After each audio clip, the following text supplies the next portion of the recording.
Okay, here we are. Cool. Fantastic. Welcome to Sunday Night Live. Sounds weird. Anyway, welcome. I'm just got in from wait a minute. Okay, so I just got in from it's kind of dark. From Texas. I went to a great conference um, on ozone and a lot of really smart doctors there. It was a conference for actually doctors and nurses. So it was fantastic. I loved it. I met a lot of really amazing people, and it just reminded me about how important ozone is. So hopefully we can talk about that sometime with regards to cancer and other conditions as well. But I do want to get to everybody's questions. It's been 2 weeks since we were able to do this. So green team. Aloha. So sawadee kap, namaste, and aloha to everyone. Okay. So it's Sunday night for me. Usually it's Monday morning, but it's Sunday night for me now because I'm in Arizona. Gosh. Okay. So let's get to your questions. Let me see. Uh,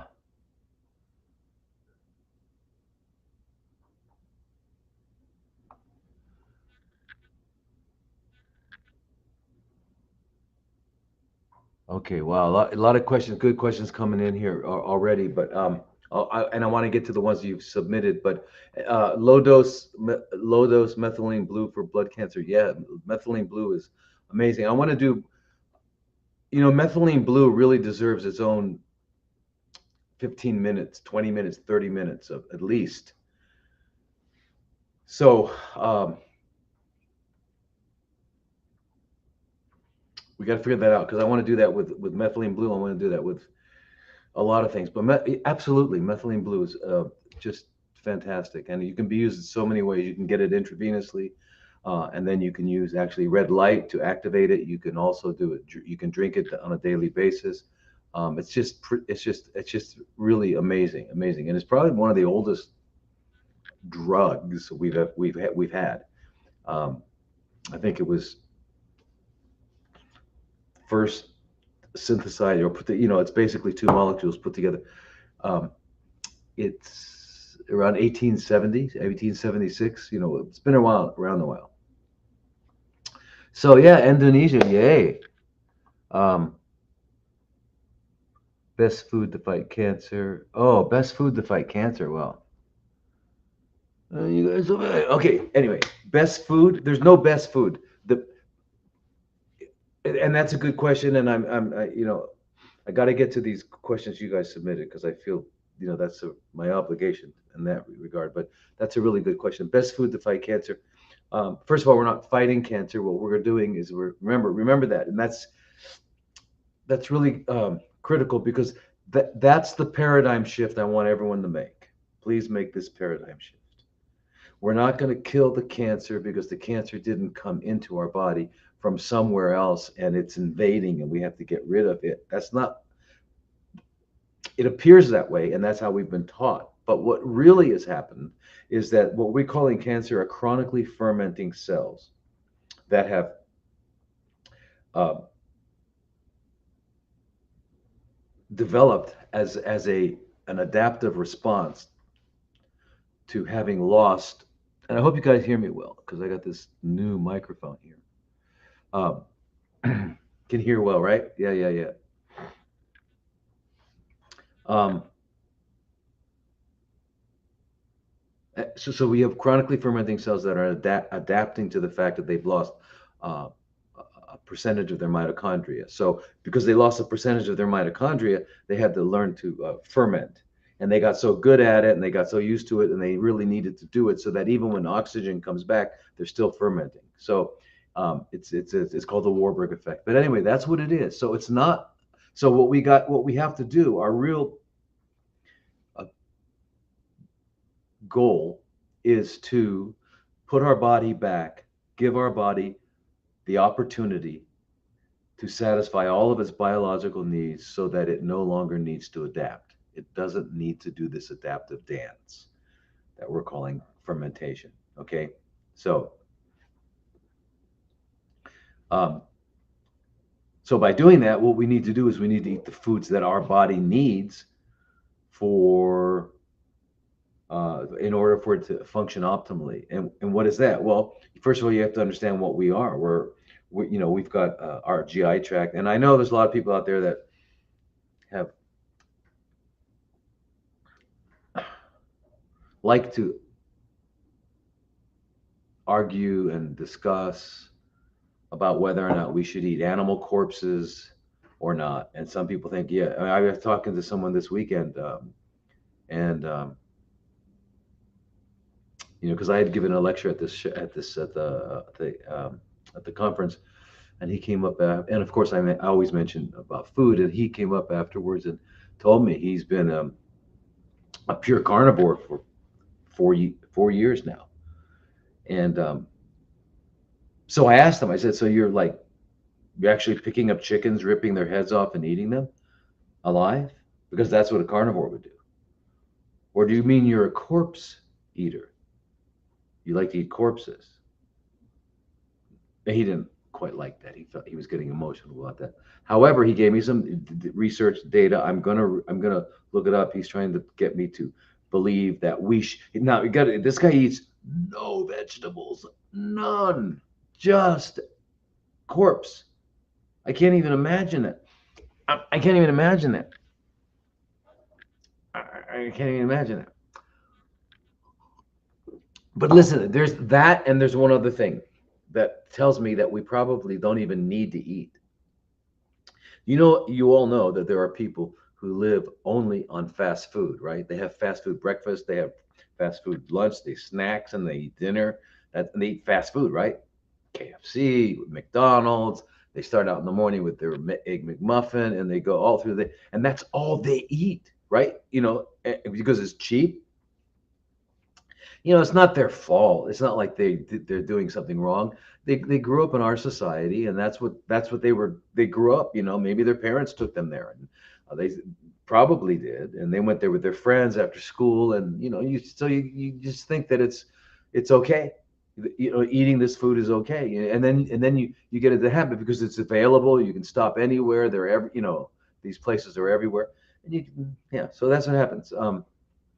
So that's not like I'm not like saying someone's at fault or they did something wrong, but it's just the way it is. But the fact is now, because we know that that's not only not food, it's anti-food. I mean, it's got a lot so anyway, so the point is this. So when I see that people have been eating nothing but that, or like this other fellow who's eating nothing but flesh. So I've cooked flesh, not even raw flesh, but cooked flesh. My conclusion is maybe we don't even need to eat because we're getting stuff that like the fast food, right? If you're eating only McDonald's and only KFC, there's no nutrients. I mean, not enough to sustain life, and yet they're doing it for years. So, gosh, maybe we don't need to eat.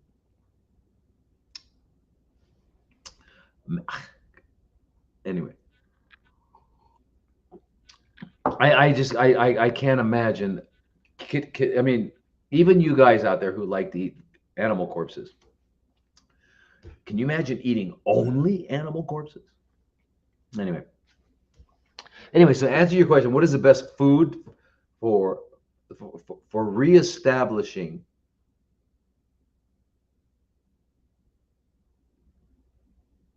balance and health in our bodies? Okay, well, that would include, of course, all the plants that we talk about, which is the brassica vegetables, spinach, and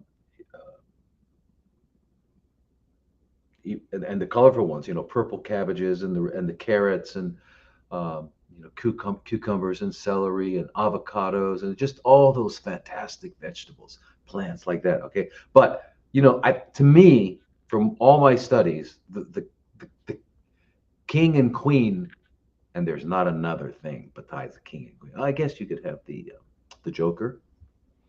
You could have the But I mean, up there at the top, there's only a king and a queen. Um,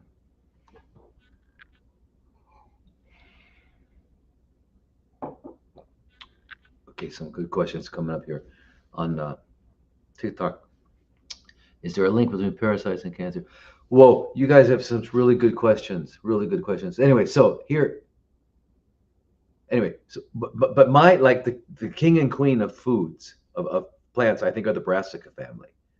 You know, the cauliflower, cabbage, bok choy, Brussels sprouts, and stuff like that. You know, they're just arugula. Well, oh, it's called rocket now, I guess.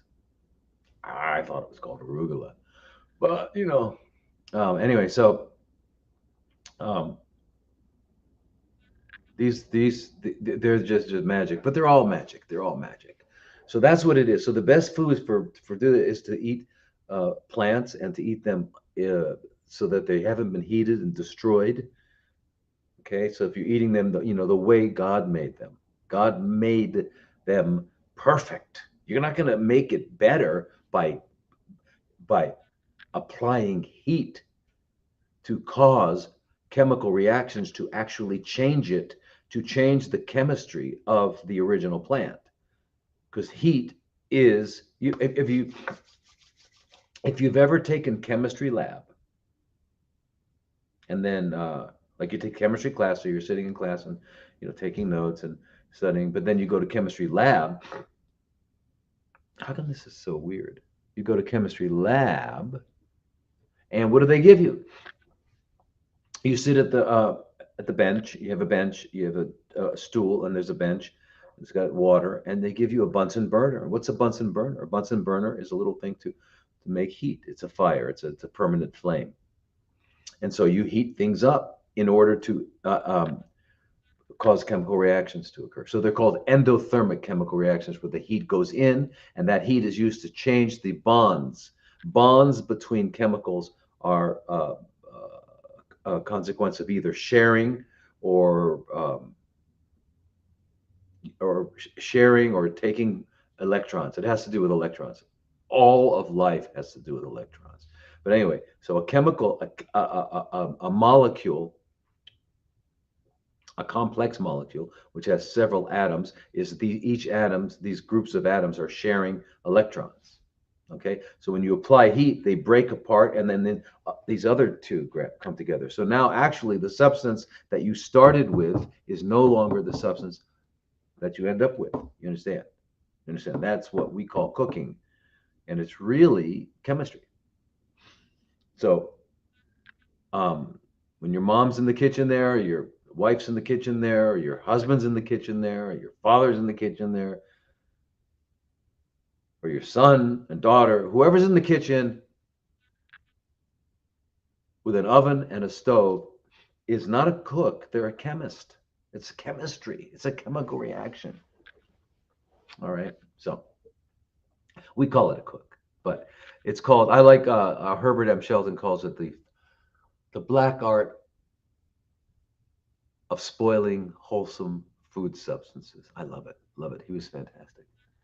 Um, now, so let me get to these answers because you guys have so many good answers. But I would say the brassicas, but all of that. Eat uncooked vegetables. You can eat some fruit, and you eat lots and lots and lots of seeds and nuts and seed butters and chia pork. You got to get 60% of your diet to be healthy fats. Okay, omega threes and stuff like that. Omega threes and sixes. The sixes, you know, it's not that omega threes are healthy and omega sixes are unhealthy. They're both essential. And those are the only fats that are essential. No other fat is essential. Threes and sixes, not EPA, not DHA. No, those are derivatives of the threes and the sixes. And each species will make those derivatives, the EPA and the DHA, to the degree to which they need it. All you got to do is make sure you're supplying enough of the EPA. I mean, of the omega 3 and 6s. All right. So, but that's another whole study. We got to answer these questions, you know. It's just, you know, it's just we got to be fair to us. To, oh, yeah. You see, how can I not do that again? There we go. Okay, cool. First question. BRCA gene is it treated the same way? Also, brain tumor. Can you starve and heal them the same way? Yeah. Uh, uh, the BRCA gene. Remember the BRCA gene, BRCA, breast cancer. That's where they named it. They named it breast cancer gene. Breast. It's stupid.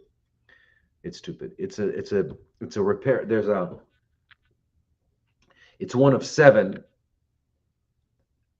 required for repairing double strand breaks in double stranded DNA, which can happen when cells are dividing and things like that. You can get that.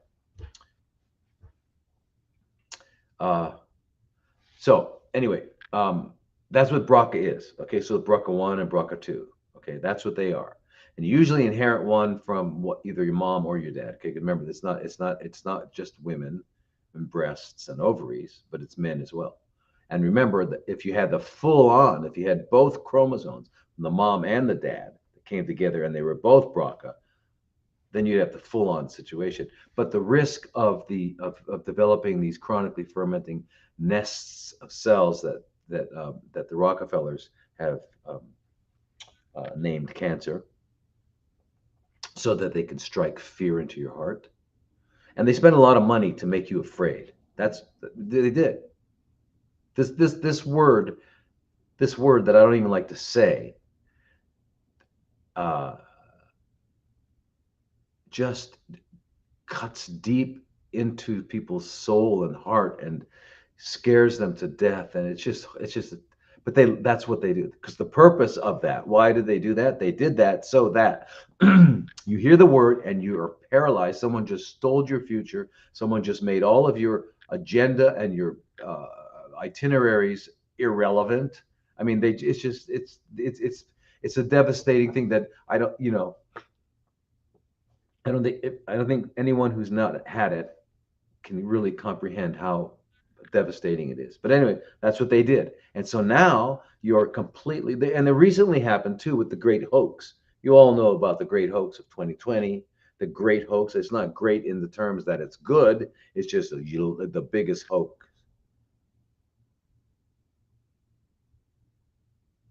Does my green tea have caffeine? Yeah, they all do. All green, all real. This is real. It's like the real green tea.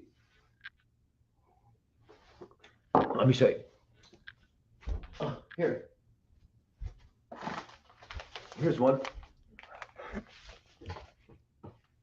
Can you see? Yeah. Can't read the back. But anyway, yeah, it's got caffeine, but that's okay. I mean, caffeine actually it's a good medicine. Plants are medicine. Remember Hippocrates, let thy food be thy medicine be thy food. And it's true. Broccoli is delicious and medicine. But green tea is like on every list. I mean, like green tea is one of those like magical things that you gotta, yeah. Okay. Uh, so yeah, so it does have that in there. But it's got other things. It's also got theanine, right? So whereas caffeine is gonna make you go, theanine calms you down. Unlike coffee doesn't have the theanine. So the coffee you just get that other part there. So is taking hot baths good for Hodgkin's? Hot baths are good for every condition, including Hodgkin's lymphomas. Okay, so let me go here. So anyway, so that's the BRCA gene. Okay, so the BRCA gene, so you're born with it, and you're born with one chromosome from one parent. Each gene is going to get you're going to get one from your mom, one from your dad. Okay, and so if you only have half, it's not quite.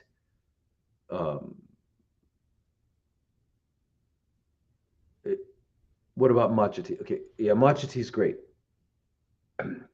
You see how distractible I am. Matcha tea is great, right? They just take the entire plant, grind it up. Right. That's what matcha is. It's got everything, the stems and everything, leaves. Okay, whereas green tea, essentia tea, is what is just the leaves. Um, and then genmaicha, which is another one, they serve that a lot on in Japanese restaurants, and I don't really like it. It's green tea mixed with rice, um, roasted rice. It's called genmaicha. Uh, Pomicha. Anyway, so so the chronic the places where these chronically fermenting cells can arise, that do arise, that they have found that are associated with people who have both chromosomes repairing double-stranded DNA, are breast, ovaries, pancreas, colon are the big ones. So it's not just ovaries, and so if like Angelina Jolie went, so we're told. I don't believe it. Anything. If, and you guys might want to consider this too. If they're telling us something, it's not true. It's just not true. And they're telling us for a purpose, either to distract us and get us all, like the Monica Lewinsky thing. You know that was a distraction. Did you know that was a purposeful distraction? It may or may not have even happened. It doesn't matter if it happened. But I hate to get into this, but I mean, I just want to make a point here. During that time when the Clinton was president, there was they found out that his administration was sending a lot of information to China, the Chinese Communist Party.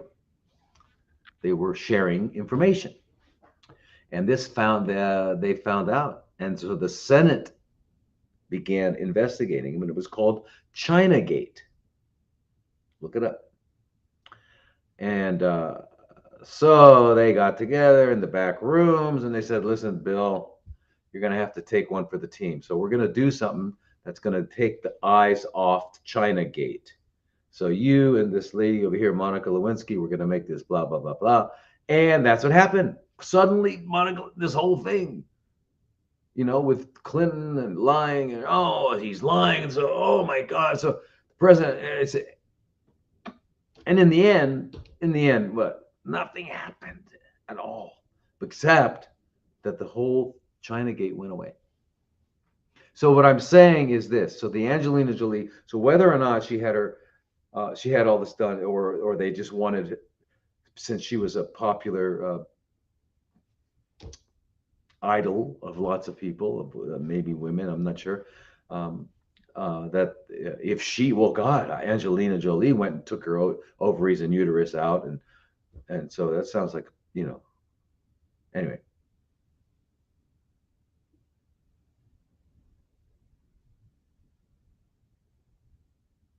Who's Judy? Okay, Judy. Judy, I guess you don't know me, but that's just the way I am. I'm sorry. I'm going to do that all the time.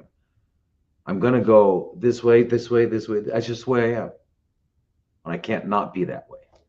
So, sorry.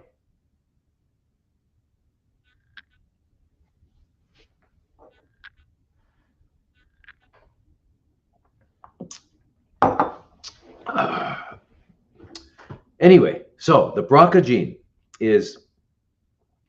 would cause those kinds of situations. So the question that was here was, can you starve and heal them the same way as a brain tumor? So I don't know if you're talking about a primary brain tumor like an astrocytoma or a glioblastoma, or you're talking about a metastatic one that came from the lung and went up there, or came from the colon that went there, or with the breast and went there. So they're, because they're a little,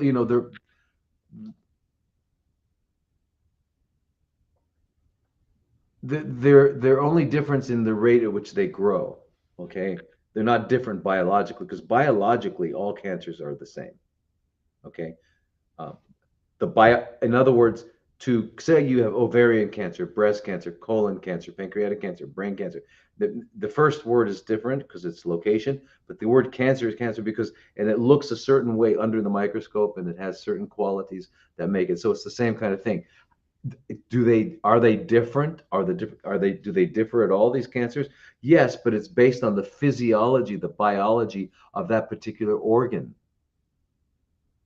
right? And then the relationship between a chronically fermenting cell in that particular organ will the bi therefore it's different. So there's some differences between ovarian and colon, but it's not in the cancer part. I'm not sure if I'm not really not explaining this well, but I hope you get it.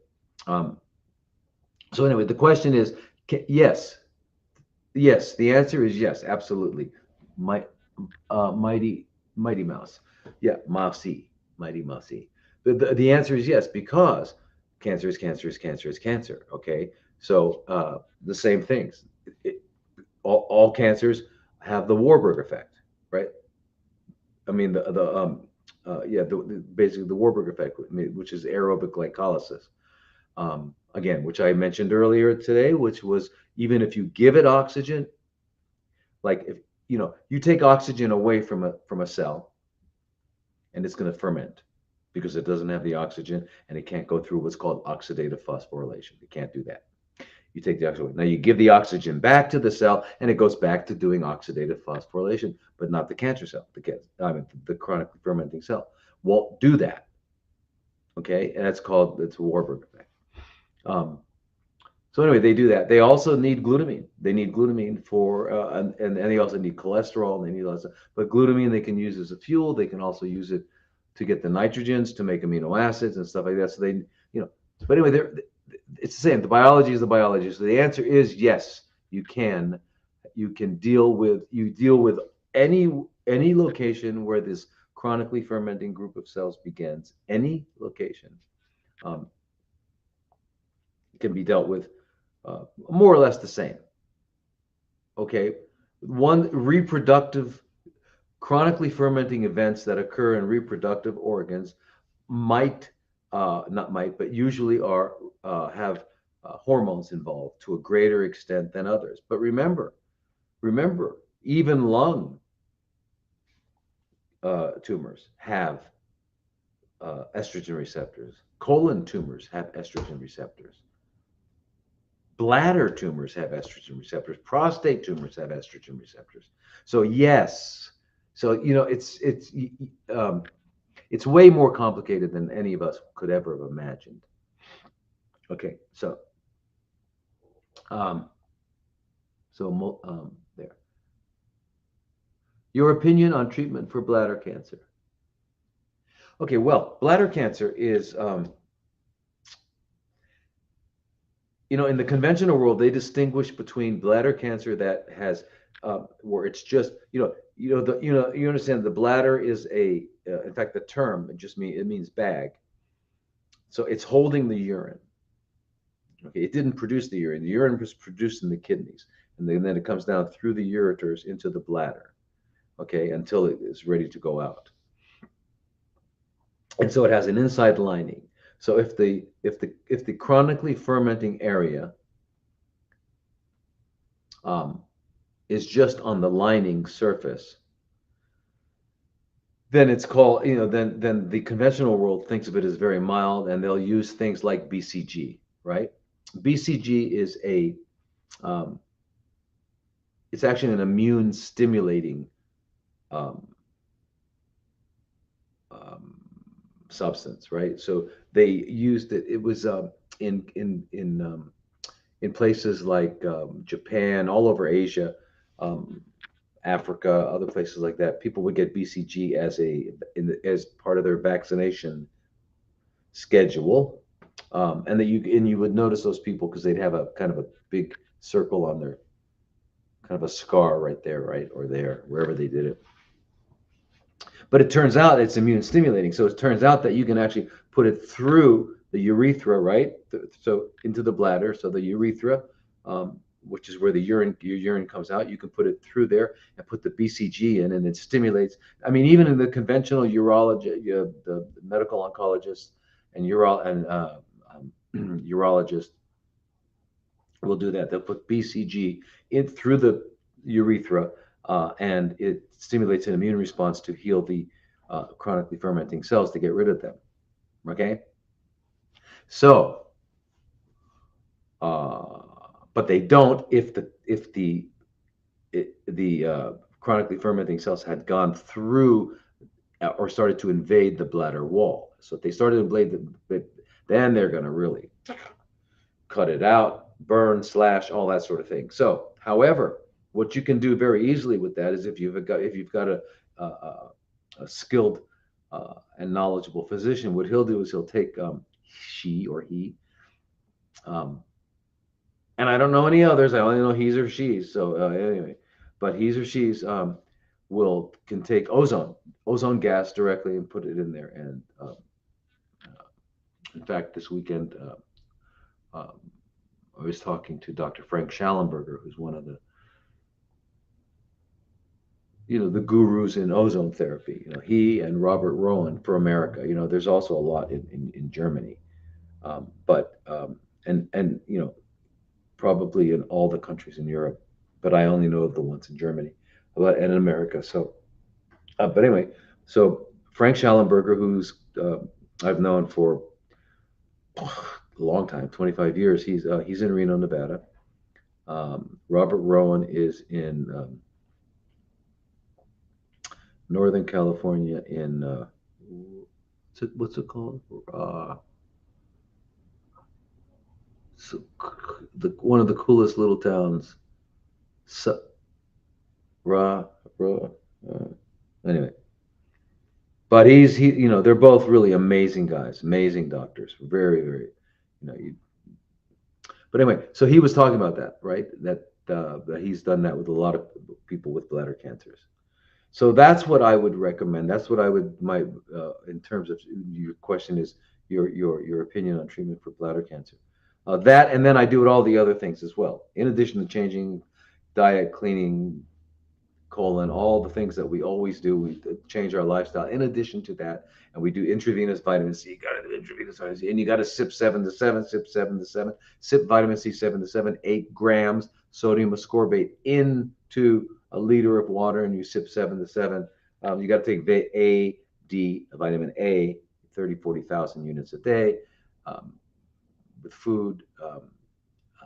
D, minimum 20,000, maybe 30,000. You got to get your level up to around 100.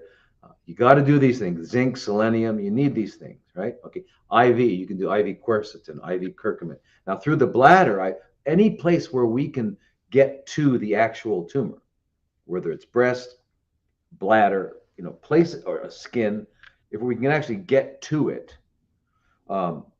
then that's great, because then we can directly affect it. And so, at the bladder, you can put through the urethra, you can not only put the BCG, and not only the ozone, but you can put in curcumin, you can put in quercetin, and you can put in, artesunate, things like that, directly in there. Works great.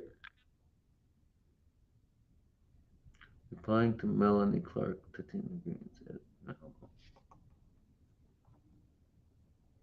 Yes, you can. Yeah, Dana, you can. You can. Oh, keep in mind about ozone. Okay, ozone is O3. It's 3 atoms of oxygen. O2, the stuff we breathe, is 2 atoms, and that's a stable molecule. O1, one oxygen is extremely dangerous. It's called superoxide anion, and it's very reactive, and it causes damage. So they got to be together. So you need O2, and when it's O2, then you've got the power of those electrons being held in check, and we need to breathe that in, because when that, along with the glucose, gets into the mitochondria and those electrons are released, you can use that to make ATP, right? So it's really important, because remember, keep in mind, when you do that oxidative phosphorylation with oxygen, 6 oxygen molecules and 1 glucose, you make 36 ATP energy molecules. You already made 2, a net 2 extra in the cytoplasm in the process of making pyruvate, and then it comes into the mitochondria, right? And then you make 36 more. So that's what happens. But when you've just fermented, With no oxygen, you're only getting 2 instead of 38. Big difference. Okay. So, anyway, so ozone is O3. And again, that's unstable as well, and it's highly reactive, and that's the good thing about it. It's a very reactive oxidant. Oxidant means it's going to just steal electrons and cause damage, cause havoc. But because it's so unstable, it doesn't last for more than a nanosecond, millisecond. So you put ozone into the bladder, you put ozone into, even like if you had a cervical tumor, you could put it right, you could put, right in, um, and, just shoot all around it. If it's in the breast, you can go and put the ozone all around it. If it's in the, if you had a rectal tumor, or, you know, that you can get to, if you can get to it and you put it all around it, you can put the ozone directly into a tumor, but it's very painful because tumors are usually hard and it's very painful. But it's nice. I mean, it works nicely, but um,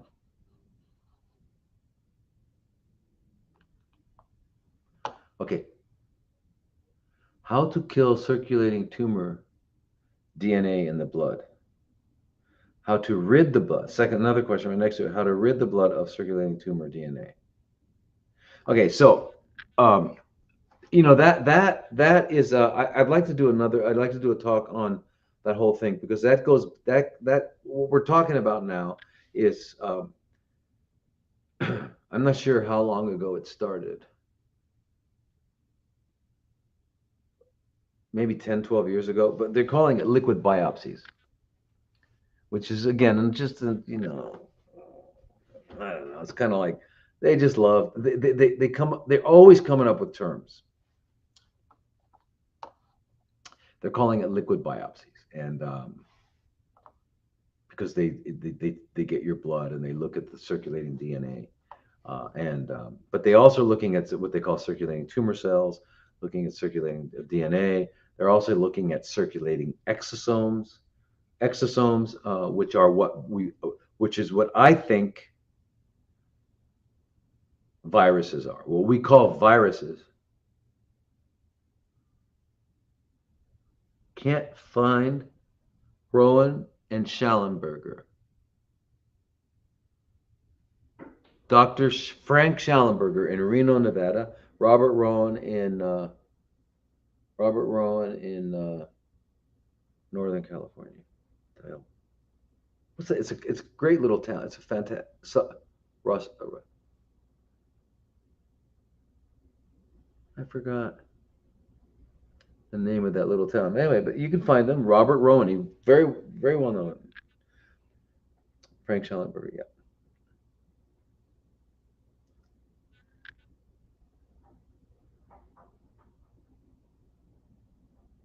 Wait a minute. You had mentioned that you would address my question on Facebook about surgery. That is not necessary. I am having hysterectomy in 2 weeks for endometrial adenosarcoma.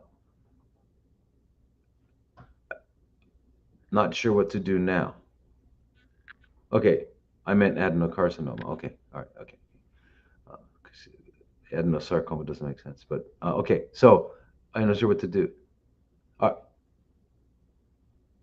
all right. Well, okay. In general, surgery is going to can um, is very likely to increase the risk of metastasis.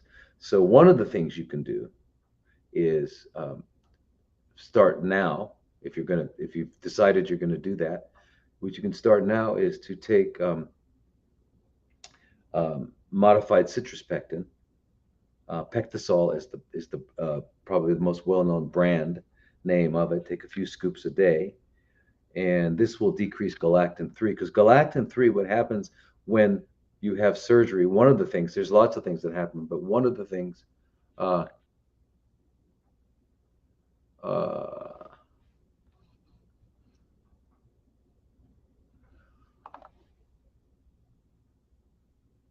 I got distracted by what's your name's question here.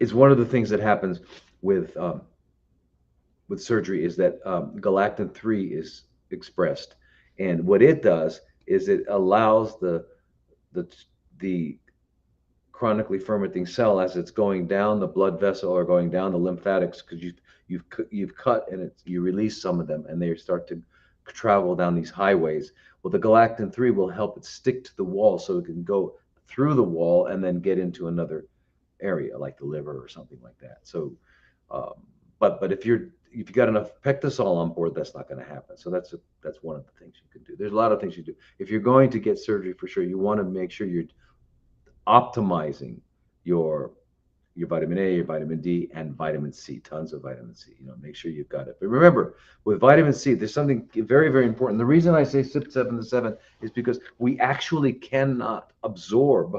I mean, our maximal ability to absorb is 200 milligrams at any one moment. Once you get to 500 milligrams, it's all gonna come out in the urine. Santa Rosa, yay! That's it, Santa Rosa. Dana, thank you. So, Vale as well, fantastic, yeah. So anyway, uh, you want so you can't absorb more than that. So that's why you sip 7 to 7, because with each sip you might get 90 milligrams, 120 milligrams, 160, 200, whatever. You're going to absorb it and get it. Okay, so you want to have all of that on board so that when you get when you have the surgery, you want to decrease the ability of these metastatic cells to be able to colonize, set up camp. You don't want that to happen. All right. Now, do you have to get it? The surgery. I don't know your particular situation, so I can't really say. But I usually don't recommend it surgery unless, and I've mentioned this before, unless we're blocking a vital function or excruciating pain or in the skull, in the spine, um, places where if it grows, it's going to cause uh, death or paralysis or something like that. Um, okay, so I keep reading this stuff. Boy, am I distractible. Do I have ADHD? There's no such thing, right? You know that. Anyway, I know. I just, I think I have a Ritalin deficiency. I should probably get some Ritalin. Anyway, joke. Shallon. Okay, someone wants to know about the spelling. Schallenberger is Shallen Burger. Frank Schallenberger, Reno. I'm sorry, Carson City, Nevada, not Reno. I apologize. Carson City, Nevada. It's called I don't forget what it's called. And Robert Rowen, Rowen. That's it, Robert. They're both medical doctors, MDs. Robert Rowan's in Santa Rosa, and they're easy to find. You won't have any question. And Dana's asking here, would vaginal infusion get near enough to the bladder? And yeah, not no. It's yeah. Okay, remember with ozone. Remember with ozone, it's going to last a millisecond, a nanosecond. But what it does is it stimulates the production of hydrogen peroxide. So that's why the rectal ozone is helpful, right, for getting it systemically. But the rectal mucosa is designed to absorb, right? Because what our colons, one of the main functions of our colon is to reabsorb the remaining 10 to 15% of the water that's in the chyme, that goes from the small intestines through the ileocecal valve into the colon. Okay, and it's a very liquidy substance, the chyme, and it gets in there. And then by the time you have a bowel movement, it's more solid because you've absorbed it. So the mucosa in the rectum is very absorptive. Okay, so that's very important to remember. Um,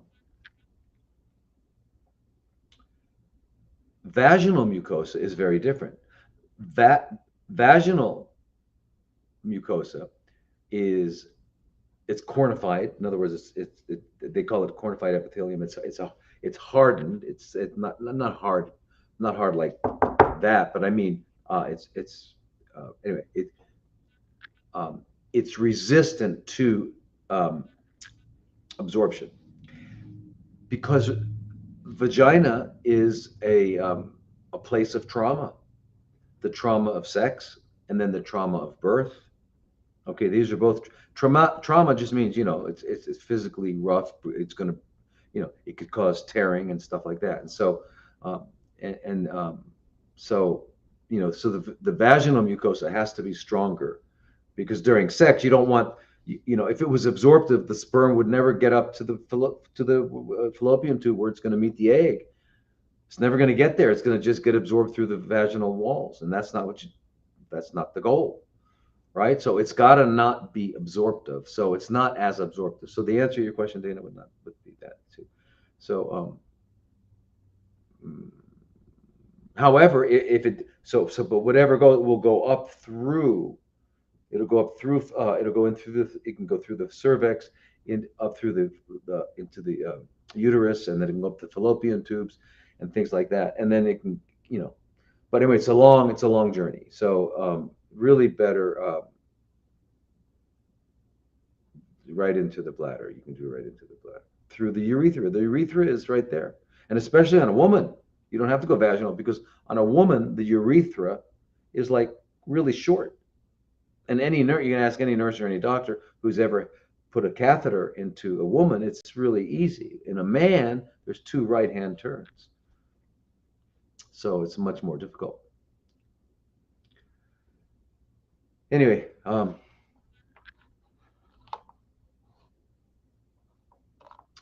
me see.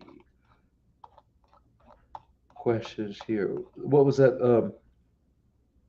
Okay, so what I wanted, and going back to your circulating DNA. Now, listen. First of all, keep this in mind. Anywhere from 1% to 3% max, but usually even less, like 0.8, 0.9% of a tumor are stem cells, and it's only the stem cells that can metastasize.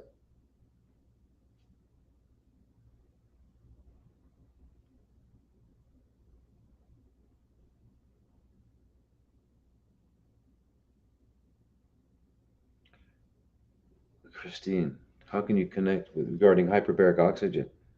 Uh,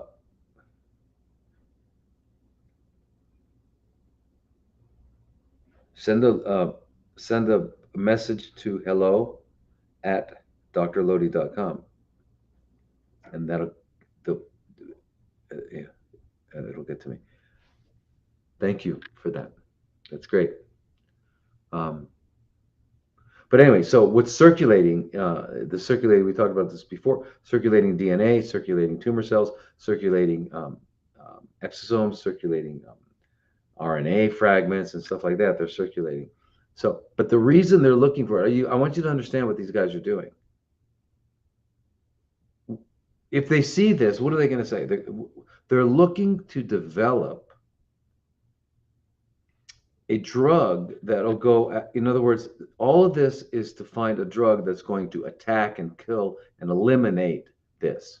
Again, it's the military approach, and that's what they're doing. That's what they want to do. And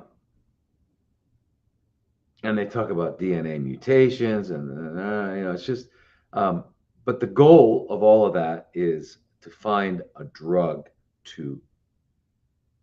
But it doesn't matter. Where is that DNA coming from? Where is that RNA coming from? Where are those exosomes coming from? Where are they coming from? They're coming from the tumor, and they're breaking off, right? They're breaking off. And what makes them break off faster and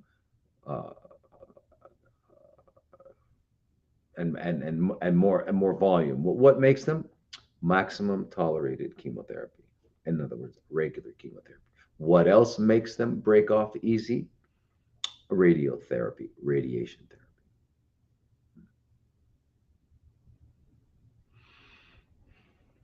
therapy. But anyway, they're going to shed. It's kind of like shedding. It's like, it's just like we lose our, um, you have new skin every 6 weeks. You have new lining to your GI tract every 3 days. You have a new liver every 6 months. So our body is a process. It's like a flame. It's happening. It didn't happen. It's a happening. And it's continually turning over. Okay. So this is happening again on with the chronically fermenting um, uh, uh, nests that they call tumors.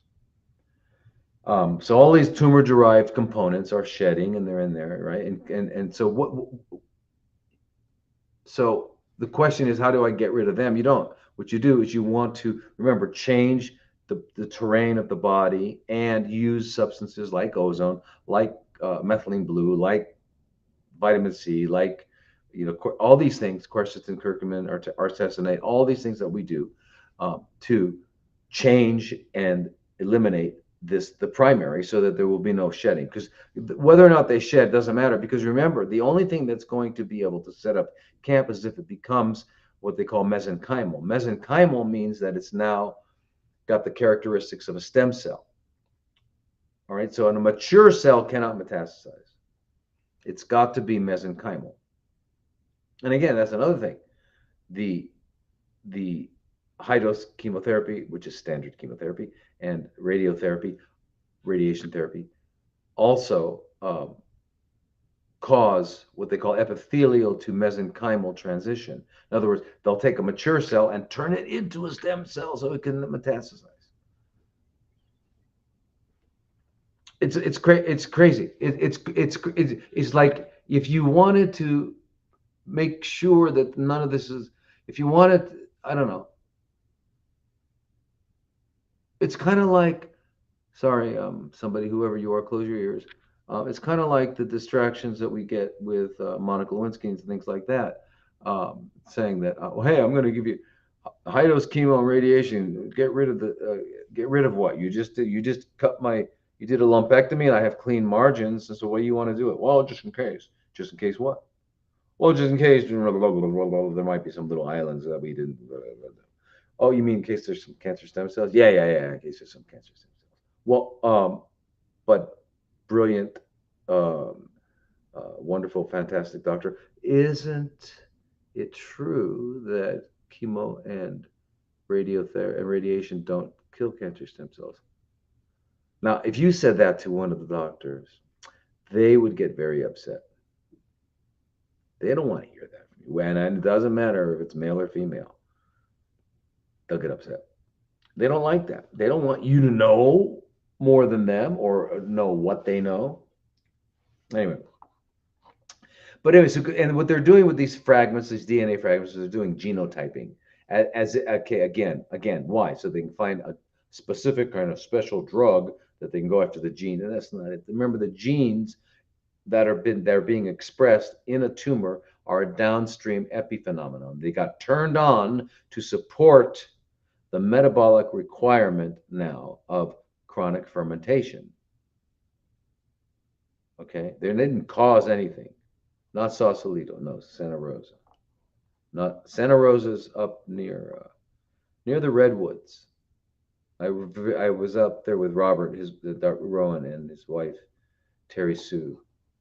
They have a great little house, not a big house, a little house, but we're like right near the. It's a beautiful place up there, area. It's beautiful, beautiful. So anyway, so again, don't worry about that. So let's see. Let's go to the next question. I'm sorry it takes so long here.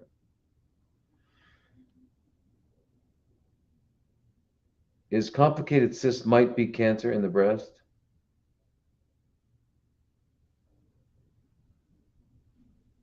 Well, no. Yeah, fibrocystic conditions in the breast can become cancer, chronically fermenting. Can become. But My recommendation, I mean, my what I would recommend if you were working with me, if you're my patient, is not to get a biopsy, but rather to use um, iodine, and we would show you how to paint inside your vagina, up near the cervix, the walls with iodine, um, and you can also put it on your breasts, and you can take it and all that, and it'll go away. The fibrocystic breast conditions go away. Mm. With iodine.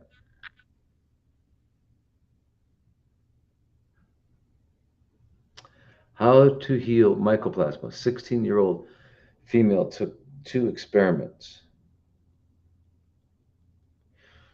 Huh? Those are two. Are you? I guess you think they're related, right? So when you say she took 2 experiments, I'm assuming you meant experimental injections by Pfizer and Moderna, or what's the other company? Janssen and Johnson, whatever it is. Yeah. Okay. So if this young lady had 2 of those injections, just don't do any more. Don't do any more. But anyway, but mycoplasma, I'm not. Uh, well, one of the things that happens from these injections is that the immune system becomes deranged, deranged, and it's not going to work as well. Um, Now, mycoplasma is an intracellular bacteria. Um, and does the risk of it go up, or does it go up with these injections, with the spike protein, the injections that stimulate your body to make spike proteins? I'm sure, because it makes everything go in the direction you don't want it to go in. um, but I don't really, I'm sorry, Tia, I don't really understand the question. um, how can I get rid of the extreme fatigue after even talking? Also, oh, thank you very much, Karina. Um, how can I get rid of the extreme fatigue after even talking? Hmm. Okay, so that sounds so yeah. Okay, so there's a lot of potential reasons why you could have extreme fatigue even from something such as talking. So I would imagine that of course that would also mean that just getting up and doing your daily activities of daily living is also going to make you very fatigued. And basically, it's a mitochondrial problem. Remember mitochondria are the organelles within our cells that make um, energy. Okay, so when they get damaged, now we know if they get damaged to a degree, enough of them, then we know we wind up with what the Rockefellers call cancer and what we call chronically fermenting cells. We know that. But it doesn't have to go to that. It can just wind up in what they call chronic fatigue syndrome and stuff like that. But so the idea is, the question is, what's causing it? Is it a Lyme? Is it the Lyme's, uh, uh, the weaponized Lyme's microorganism, or is it um, toxicity from heavy metals? Is it toxicity from environmental situation? Is it parasitic? There's a lot of things that could be caused, could be directly affecting the mitochondria ability to produce energy, right? And so, Katrina, we would it would be really great if we could talk a little. I could understand a little bit more about your lifestyle and your diet. But one thing for sure you'd want to do is, you got to go to bed early. And you're fatigued, so that's not a big problem, right? You'll go to bed early. You'll be happy to go to bed early. So 8 o'clock is a good time. Good time. If you have kids, tell them, hey, bedtime, kids. I mean, I had to go to bed. I mean, that was it. 8:30, lights out, sleep, and you get used to it and you like it. But anyway, go to bed early. Eat. Now I don't know about your body. If you're but anyway, you put 18 hours between last and first meal, okay, so that you bring down fasting insulin, all these sorts of things. But there's, and I don't know when you say you don't have energy. So there's a lot of things I don't know about your situation, Tia. So Katrina, Katrina. So it'd be really great if we could talk about that. But having extreme fatigue is really a total bummer. I get that. You can't do that. You can't live your life that way. So we have to do something. Why is this so bright? This is TikTok, I guess. Yeah. Anyway, it looks so bright. All the other ones are not bright. Anyway, I had cut it out with some lymph nodes. Well, now they think I have stage. Oh my God. They cut it out. Now they have stage one. Anyway, well, it would be, if it's in the lymph nodes, they think it's stage 3. Okay, so it breaks my heart what they do to all you folks. It just breaks my heart what they do. Because you don't know. You don't know. You go in there and you trust them, right? And they tell you this is the thing to do. And all I can tell you is that most of the time, no, it's not the thing to do, whatever they're saying.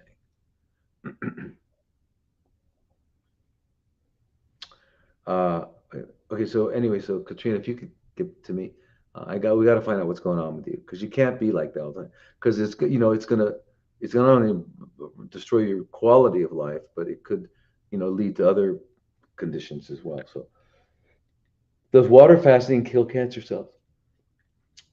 In response, yeah, one of the body's responses with from water fasting is that cancer cells are eliminated. Yes.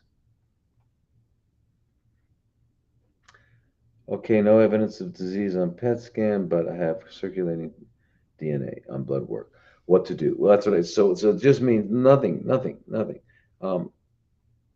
to do about them, but we got to stay on the same course. The same course means you're going to still do fasting, you're still going to do cleansing, you're still going to eat right, you're still going to go to bed early, you're going to do all those things. Okay, remember, our goal is not to get rid of cancer, get rid of diabetes, chronically fermenting stuff, get rid of anything. Our goal is to restore health. That's our goal. Because you don't, right? I'm going to give you an example. You don't want to your goal is not to get rid of what we call cancer. Let's call it cancer for a second. That's not your goal. Your goal is to be restored to health. And I'll tell you why. Let me give you a really a good example of that. I had a woman that I was working with as many years ago. And anyway, she had come to me after she had colon cancer, after she had surgery and radiation. You never do radiation on soft tissue. Bones, okay. In the skull, you have to, yeah, but never on soft tissue. Anyway, but of course it didn't stop. So it was still growing. It's still the chronically fermenting cells kept growing, and they're all over. So she came to us at that point, and we worked with her, took care of her, and the cancer, the chronically fermenting cells were gone. They were gone. However, because she had the radiation, she had all kinds of scarring in her intestines, and she kept having bowel obstructions, small bowel obstructions, and large bowel obstructions, and small, large together, and stuff like that. And her husband, I think her husband was a dentist, or anyway, he was able to get everything he needed. And we worked together for a long, I guess 3 years after she left our center. She kept having bowel obstructions, and she ultimately passed away from the bowel obstruction and not the chronically fermenting cells. So my point is this: our goal is not to get rid of something. Realize that whatever is going on in our body is an adaptive response. So if we need to change that so that it no longer needs to adapt, it's getting satisfied. It doesn't need to adapt. And if you do that, then you're going towards health. Yeah. Have you noticed that the mushroom industry is booming? Yeah, big time. I know.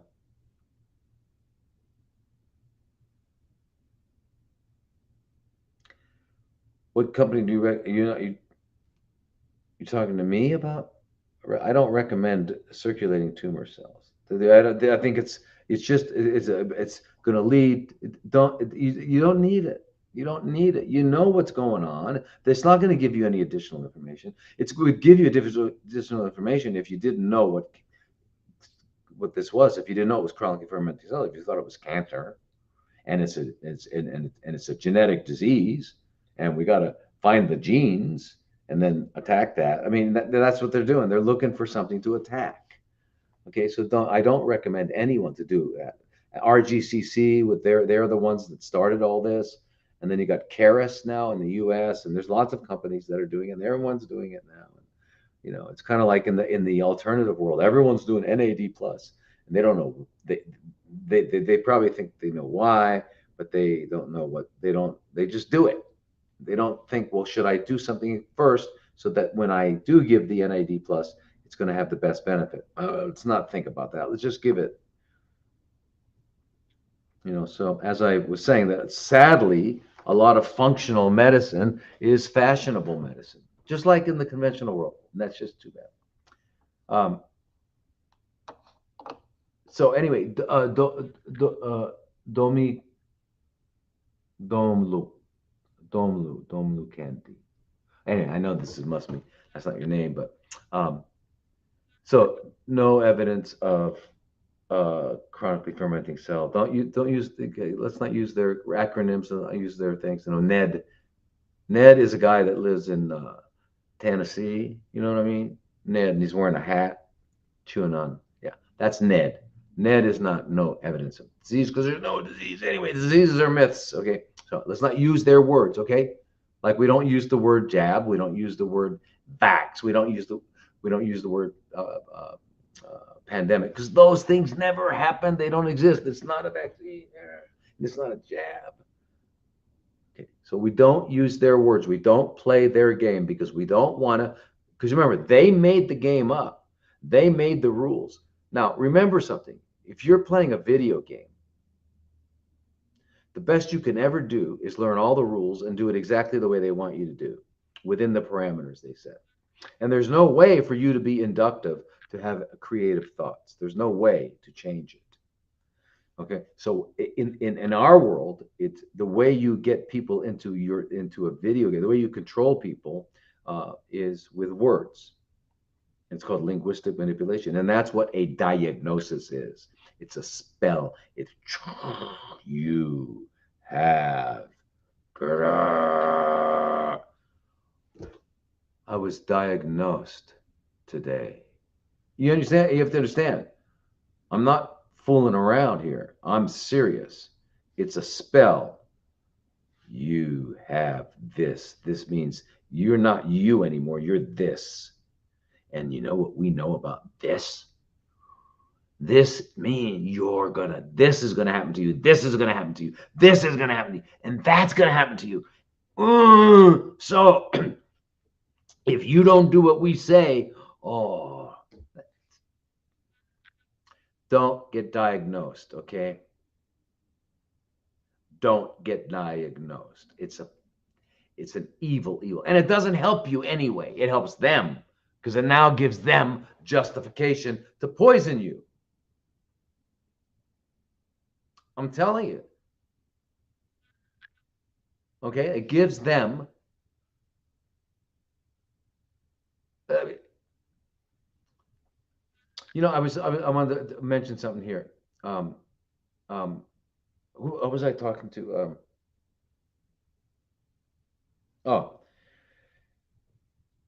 It was one of the people that I was doing a consultation with, and it turned out that there was a lot of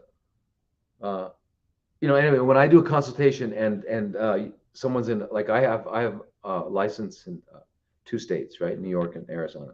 So So if you're in Nebraska, if you're in Illinois, I don't have it. California, I don't have it. So um, now, because of telemedicine has become legit lately because of the great hoax of 2020, right? And people couldn't move around, so they allowed people to have telemedicine. In the old days, if you never met a patient and you never did a physical exam on them, you could not prescribe a medicine. In fact, I had a friend, uh, doctor in Florida, who somebody had come into town. Their medicine got lost. They had high blood pressure. Their medicine got lost.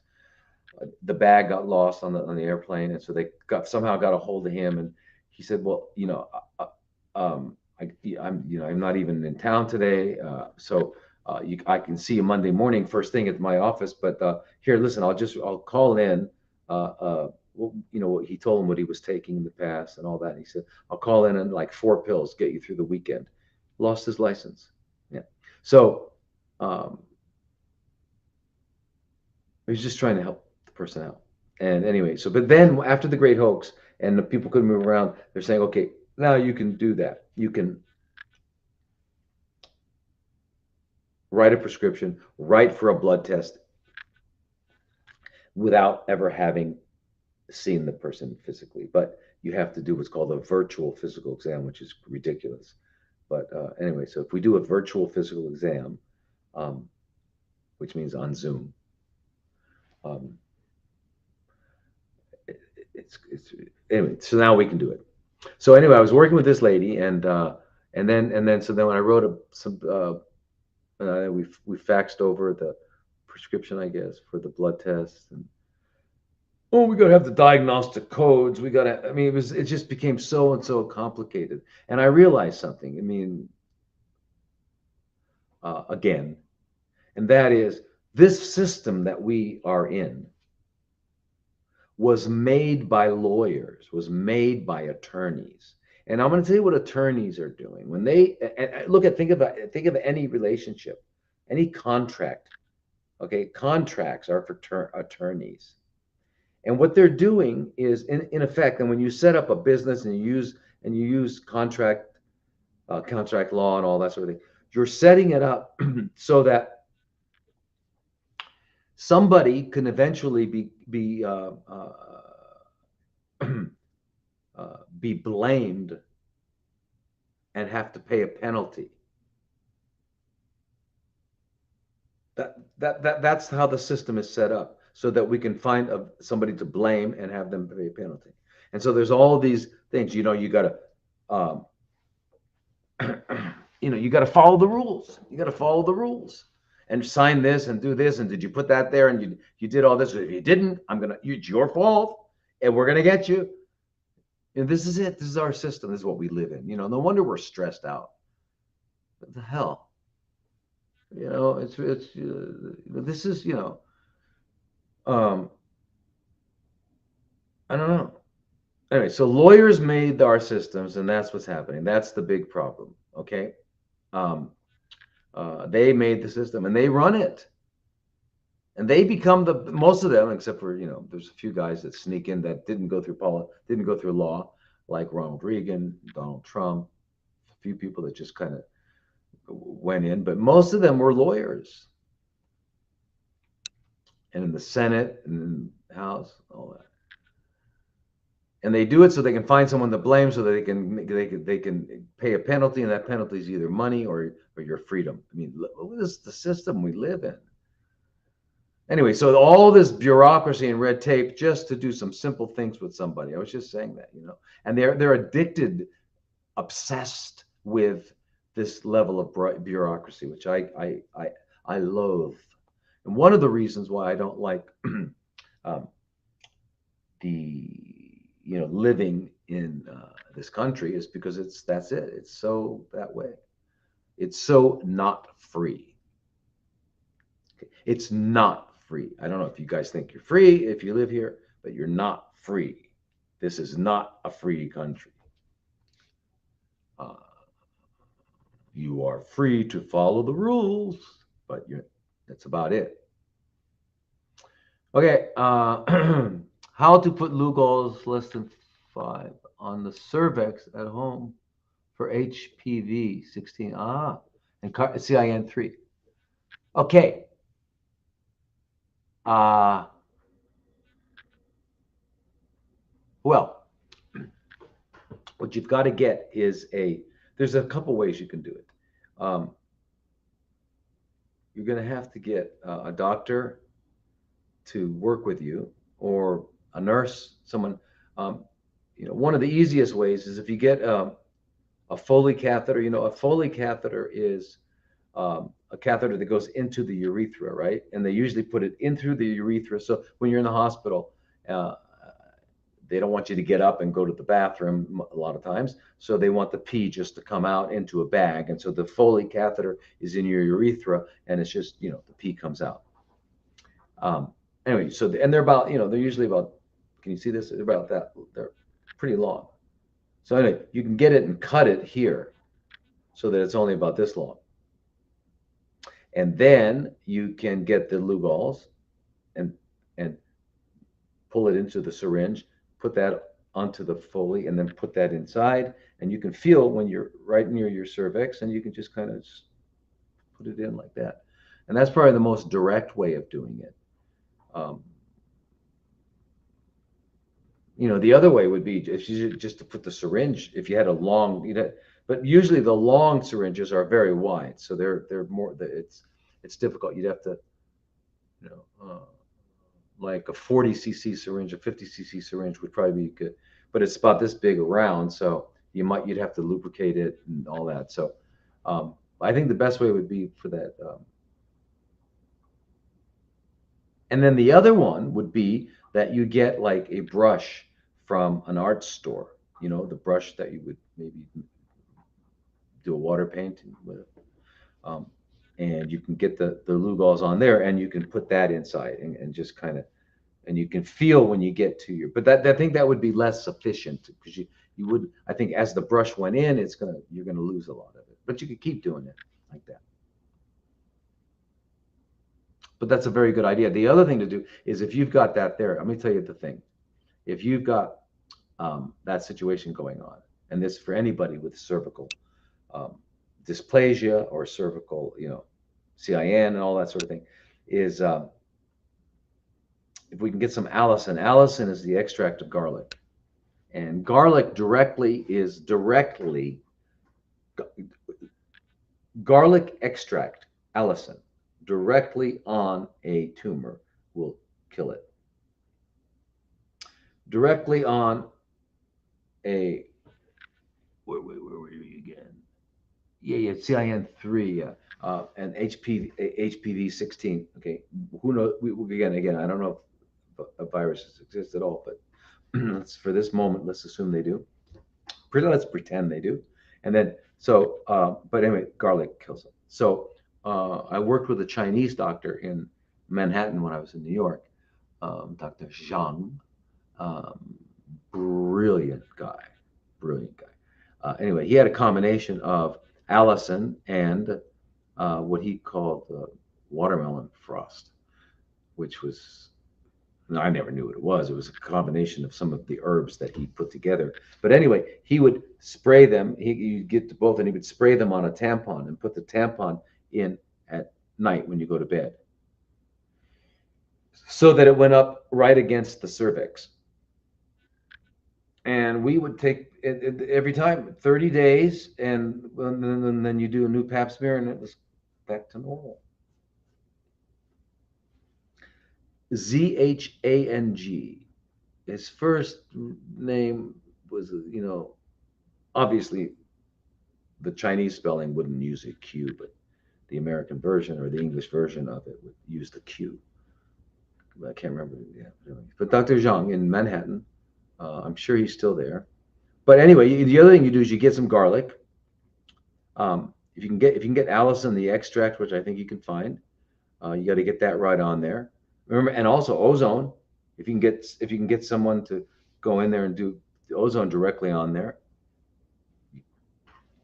and the garlic, and then the Lugol's, All that stuff is just when you, like I was saying before, if you can touch it, if you can get to it, if there's a way for you to get to it, then let's do some things that will that are not damaging, but are damaging to it.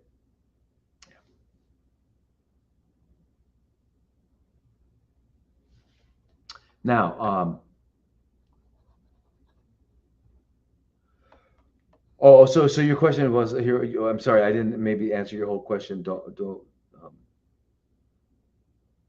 Domilu Domilu candy, living. Um, I did answer your question. Okay, I'm sorry. Yeah.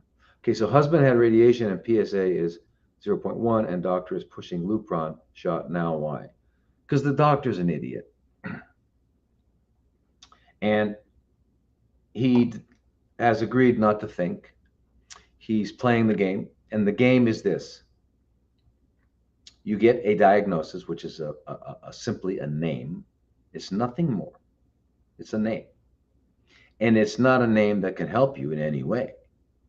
Knowing the name, I've got CIN. I've got adenocarcinoma of the breast, of the ovary, of the pancreas, of the colon. Okay, well, it doesn't help you. You understand it doesn't help you, but it helps them because now they have the proper nomenclature to stick it onto their sales algorithm and sell you products and services. And that's what it is. That's why they want a diagnosis. All right. So anyway, um, so this doctor with the PSA, he's not like he said, "What should I do now?" No, he didn't think. That's the thing on the algorithm. The algorithm did it. Artificial intelligence. AI. Um, he wants to give him a Lupron shot. Yeah, that makes sense. Let's just knock out from the hypothalamus all the way down, knock out any ability to produce testosterone or any of the sex hormones. What? What? Because it works for a while. It works in what way? Well, things don't grow and all of that. The PSA doesn't go up for a while, and then it becomes hormone resistant prostate cancer. I'm sorry, there's nothing else we can do. Anyway, so this is why you're so here. What we need to do, your husband had radiation. I don't know what you mean. The pellets were in there or what? So anyway, we need to change. We need to do a lot. I don't know if that's all he had. So you should contact me. We should figure out a way to work with your husband because your husband, he's got to change his life. He's got to do, you know, lots of things. And there's vitamin C and there's all kinds. There's many things we can do.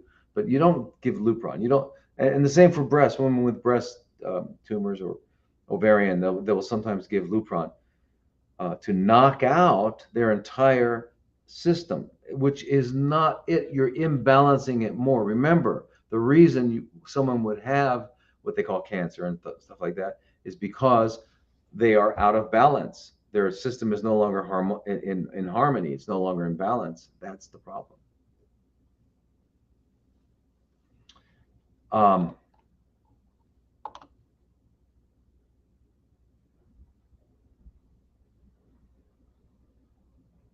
so here, best supplements to take to keep the heart healthy for things like AFib. Ah.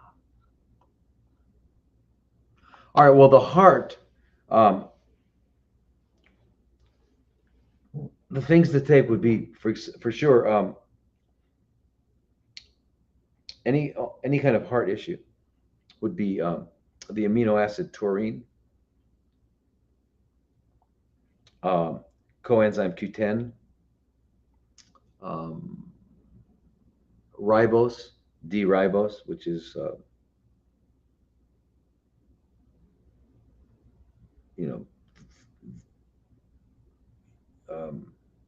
it's a sugar, but it's not a sugar that can be metabolized for energy. It's not that kind of sugar. It's a different kind of sugar. But it's in ribonucleic acid and things like that, RNA, DNA, and stuff like that. It goes into there.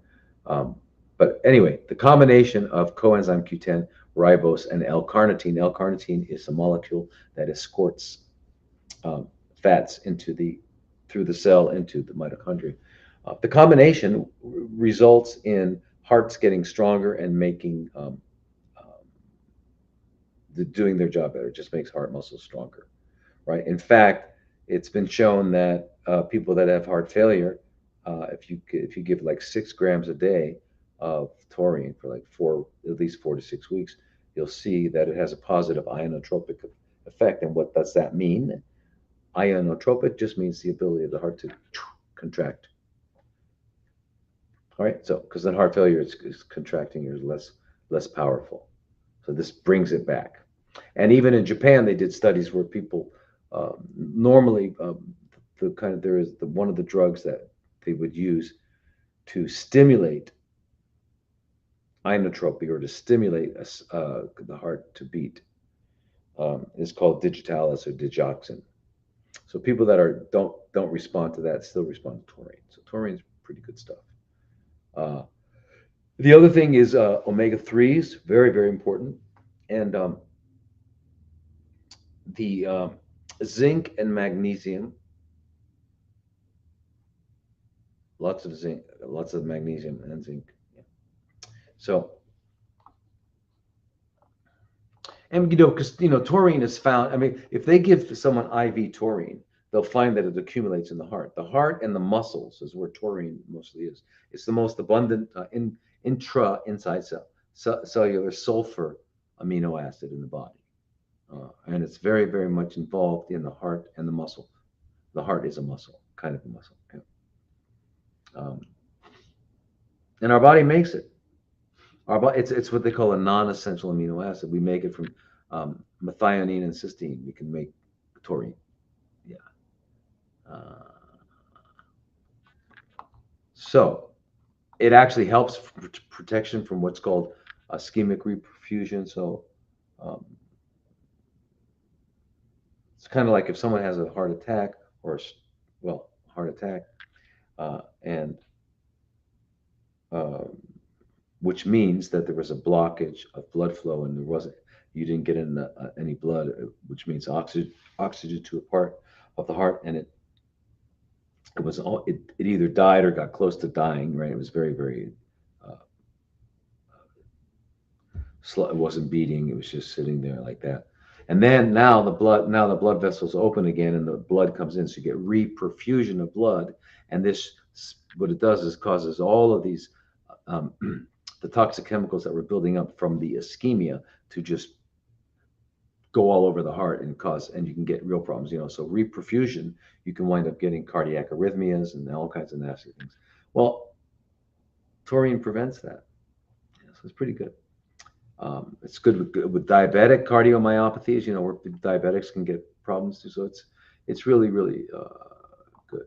So 6 grams a day, throughout the day, and magnesium and the CoQ10.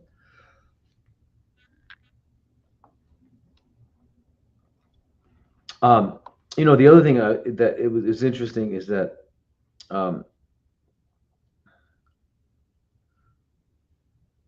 fructose, the high fructose corn syrup that they have put in all of our food, most of our food has high fructose corn syrup. And lo and behold, guess what we have? We have an epidemic of diabetes type 2. I wonder why.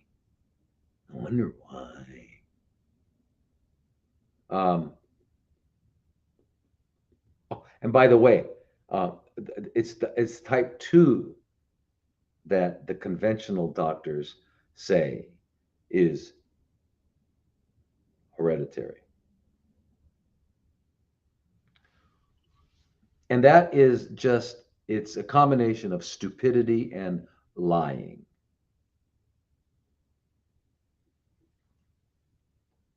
Why do I say that?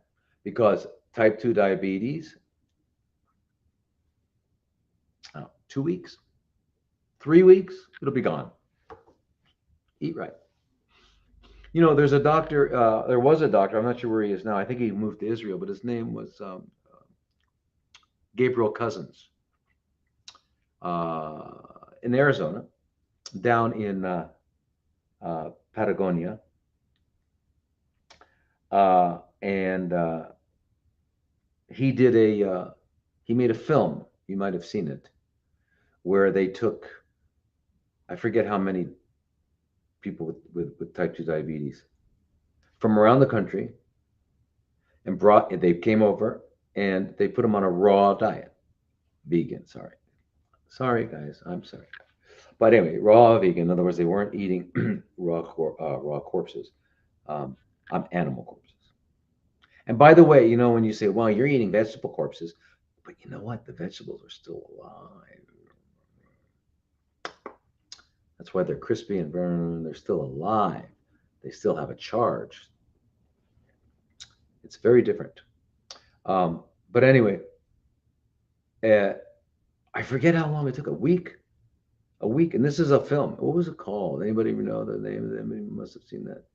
But so in other words, it's not hereditary or anything like that. The only thing that's hereditary is that because you grow up in a certain family, you learn to eat a certain way, and if you eat this way, you will develop this condition. I don't know how they change all these things. Anyway, you get that, right? You get that, right? If I don't eat pasta, bread, rice, potato, and sweets, if I don't eat that cooked, I will not become insulin resistant, which allows them to come up with the diagnosis of diabetes. Can't. It's impossible. So it's not hereditary. It's a lie. And if any doctors out there don't know that it's a lie, then we'd have to say it's stupid. Oh, did I offend somebody? Oh my God, can you imagine offending somebody? It's impossible not to offend people, because everybody's so sensitive about one thing or another, Did you see the way he... Come on. So,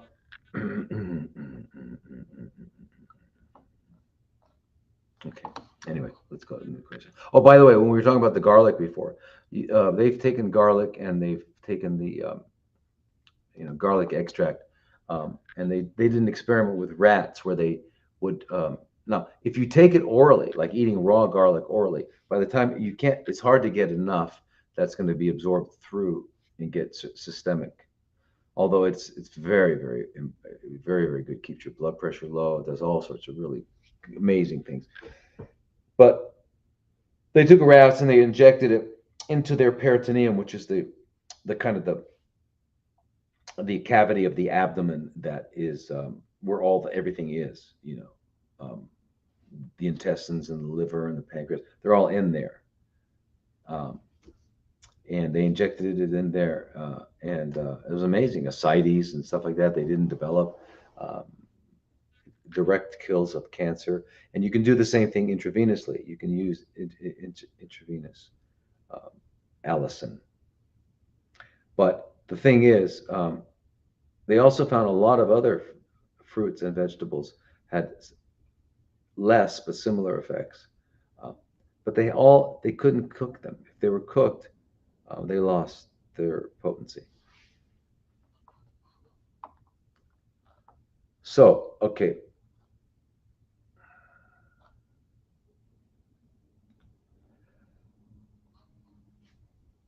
Sorry, you guys. I just traveled a lot. Best way to decrease liver enzymes. Okay, so the best, okay, so liver enzymes you can go up for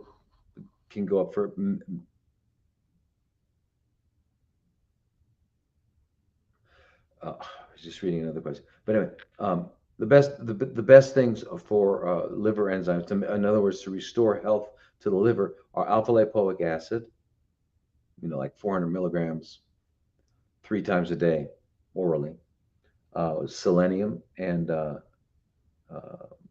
milk thistle or silibinum, silymarin, um, several times a day, 3 times a day, and there's um, we used to be able to get it from a pharmacy in Germany, um, but it was intravenous silymarin. Um, but in Germany, they use that to treat liver failure from eating Amanita phalloides, which is the death cap mushroom. You've heard of that? Like a family goes out camping in the forest, and they pick this mushroom and think it's okay, and they eat it, and the whole family dies. Yeah, pretty bad, nasty thing. But anyway, so if you wind up in the hospital in Germany, they'll give you that intravenous silymarin, but it's not available in America, the free country of America. It's not available. But anyway, so ALA, alpha lipoic acid, silymarin orally. You give all these things orally. You can do that. Eating less and not eating lots of carbs because you don't want them to be and lots of and don't eat any unhealthy fats and things like that. Put in a good 18 hours between last and first meal. You can, and intravenous vitamin C you can do if you have the access to it, but that will bring down your enzymes. Unless you've got like an active viral hepatitis or something like that you're then that's gonna yeah, even though you still could do this, but um, you just have to do it longer and more, and you're going to probably need some things IV as well as not just orally, but to bring down liver enzymes. But so what I'm saying is that you need to find out why are the enzymes elevated. There's got to be a reason why they're elevated, and if we don't eliminate that reason why they're elevated, then even if we successfully bring them down with ALA and silymarin and selenium and things like that, they'll go back up because if we haven't eliminated the cause. So we have to eliminate the cause. Remember that. Very, very important. Okay. Um, now,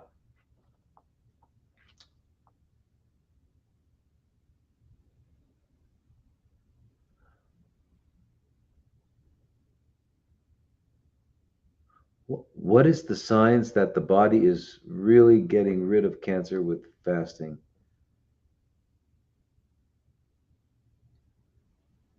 Well, actually, when you're fasting, um, when someone's on a prolonged water fast, they are not. I mean, if you've got visible tumors, like if you have a breast lump, you'll know it's shrinking. If you've got something in your cervix, you can't see it, so you won't know. But if it's something you can feel inside of you, you'll feel it getting smaller. That's the only way. Other than that, like if it's on the pancreas, if it's on the lung, if it's in an area where you don't really have feeling, you don't and the problem with anything in the abdomen is we have what's called referred sensations, right? You might have a pain here, but it's really originating over here. It's just the anatomy and physiology of that part of the body. So it's yeah. So there's really nothing to know. Um, there's no other way to determine that.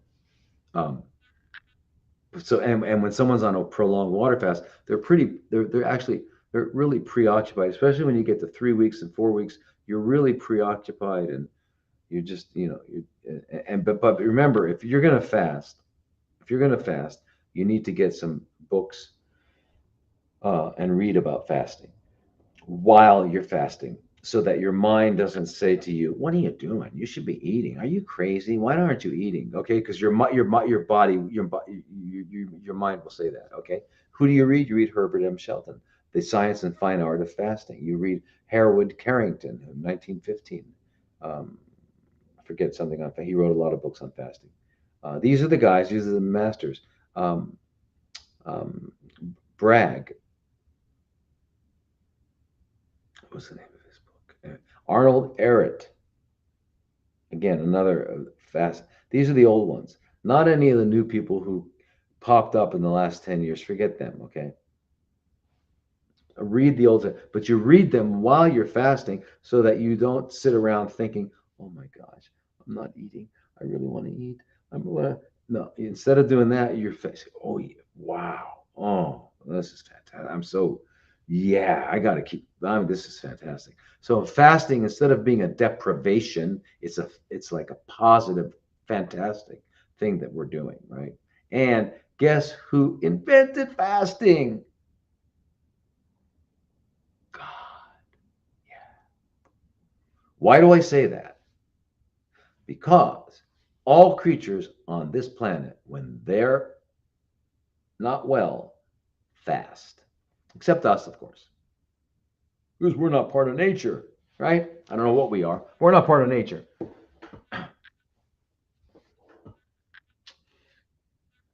Anyway, when we're sick, what we need is chicken soup, right? Everybody? That's it, chicken soup.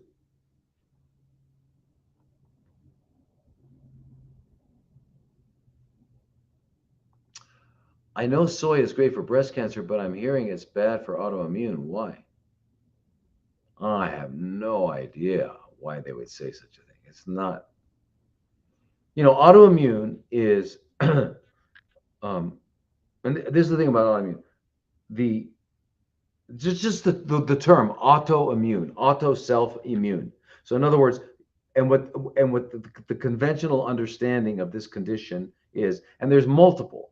There's systemic lupus erythematosus, which is called SLE, or also just called lupus. There's Sjogren's. There's rheumatoid arthritis. There's anyway. There's a lot of different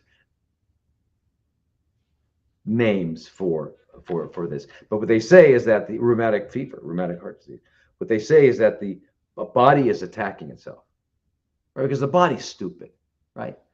It's stupid. It's just attacking itself. No, not attacking itself. It's doing something that we can't figure out. It's a lot now. We're starting to see that it's going after maybe perhaps nanobacteria, or it's going after something, or it's going after a toxin that we're not aware of. It doesn't just make mistakes. It can't make a mistake. Why? Because it's a divine creation. It's a divine, and it's just like all of nature. The substance of nature is intelligence. Okay, and it's an adaptive, and homeostasis is adaptive. It's an adaptive. It's how to maintain functional integrity in the face of situations where biological needs are not being met. That's what homeostasis is, and it's not even. It means hardwired. I mean, I'm trying to use terms that you guys will understand. It's hardwired into the fundamental nature of biology, of nature, is intelligence. And it operates under the law of necessity. Okay, so, um, yeah.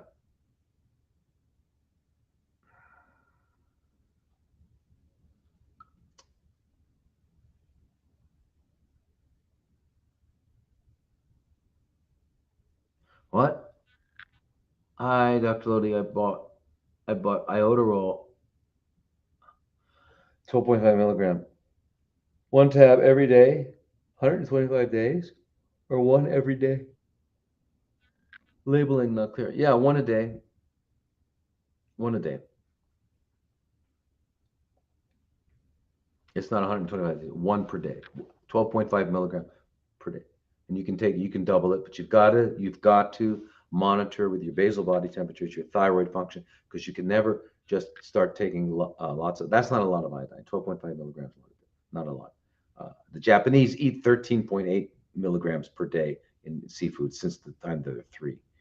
But 25 would be, and 25 could suppress some thyroid function. So while you're taking it to build up, to restore, to build up your deficiency of iodine, um, you need to be supporting that with perhaps some natural thyroid medication. And you'll only know that by doing your basal body temperatures. Um,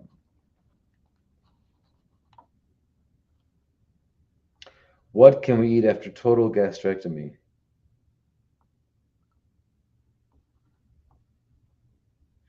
Well, you got to tell me more. Is that means that the esophagus is going directly into the duodenum? Or is it going directly into the jejunum? Because we need to know, in order to answer your question, need to know, because going into the duodenum, then you're really going to get, we just got to make sure the food is um, macerated. But other than that, you've got your full digestive apparatus, except for the churning of the stomach and the some of the hormones and hydrochloric acid and stuff in the stomach. You won't have that. However, you can put in, I mean, to make the best of it, you can put in a liquid, a blended food. Now, if it's going into the jejunum, that means that means it bypasses, which they do with the Whipple for pancreatic cancer, pancreatic fermentation. So if it's going directly into the jejunum, now you're going to lose the whole digestive uh, ability of the duodenum, right? Which means you lose the enzymes. You lose all the enzymes on the border of the cells that line the small intestine. You lose the bile. You just like wow. So you've really got to take after you've made the after you've blended it up, now you've got to also add some enzymes and bile salts and stuff to it. So it depends on where it's going. So we have to talk.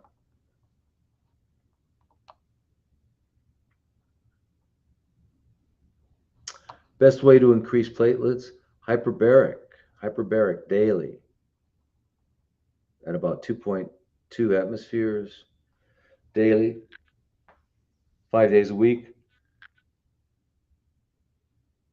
probably 3 to 4 to 5 weeks. The best thing. I mean, the best thing.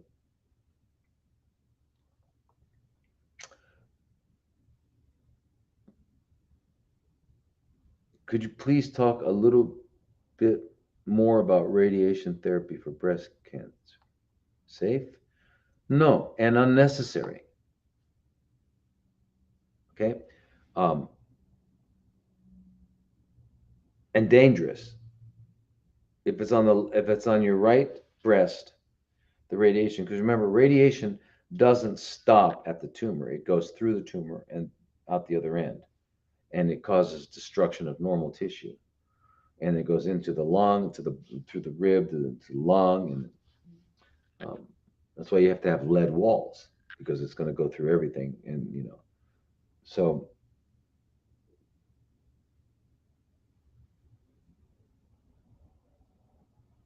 What was the question? Oh, yeah, okay. So, okay, just talk about it. So, but anyway, but because it's going to go on the lung, what we see quite frequently is that later on, and not that much longer. It could be 6 months. It could be up to 2 years. We're going to see pleural effusions, and it means the lung got damaged, the lining of the lung got damaged, fluid got in between the two different layers of that lining, and you wind up with pleural effusion, which can collapse your lung and be all kinds of problems, hard time breathing and all that. Now, but if it's on the left side, you not only can do that with the lung, but you can do that with the pericardium, which is the tissue around the heart, and you can get what's called a pericardial effusion, or even what they call a pericardial tamponade. And that's where the effusion is so big, so strong, and so powerful that the pressure is greater than the heart can exert, and it can't beat, and you die. So this is what I see from radiotherapy. So you don't need it for breast at all, ever. No, ever, never.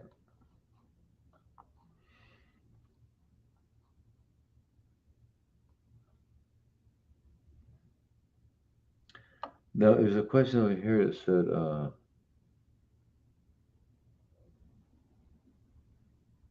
oh, explain 7 to 7. Okay. Well, I kind of did a little earlier, but let me just say it again real quickly, and that is that the your gastrointestinal system, right? So, okay, so when we absorb vitamin C, it goes in through the sodium vitamin C receptors, um, SVCT. There's one and two. The one are in the gut, and the kidneys, um, and they only will absorb a certain amount, and that amount is maximum is like 200 milligrams. Actually, you still get, so after 200 milligrams, you start urinating out any excess. And then 500, you can't take 500 because 500, almost the whole amount will come out at one moment, not over a day, but at one moment. So what we say is that if you take what your body needs at least 5 to 8 to 12 to 15 grams per day. So if you take it and you put the sodium ascorbate into like a liter of water and you just take a sip from 7 a.m. until 7 p.m., that's a 12-hour period. And it doesn't have to, it can be 8 to 8, whatever it can be, or it can be 8 to 5. I just said 7 to 7 because it's easy to remember. Sip 7 to 7, sip 7 to 7. That way, each sip is going to be 90 milligrams, 120 milligrams, and you'll absorb it all. That's what that means, yeah. All right, we're getting close to the end of today, you guys.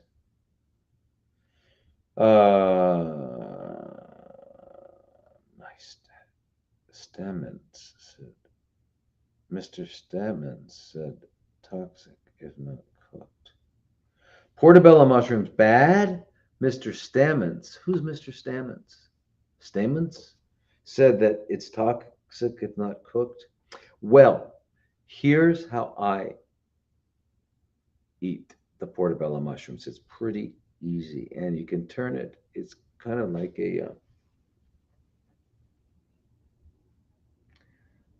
a raw burger, and you can use it as the buns. But anyway, you take it and you wrap it in salt. You put salt on it, Himalayan salt all over it, and wrap it in saran wrap, and it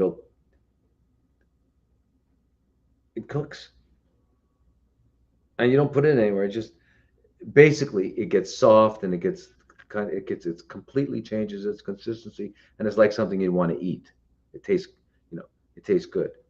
Um, but I ate a lot of them, so I don't think they're toxic. I don't know who Mr. Stamens is, but I guess he's someone who knows about nutrition.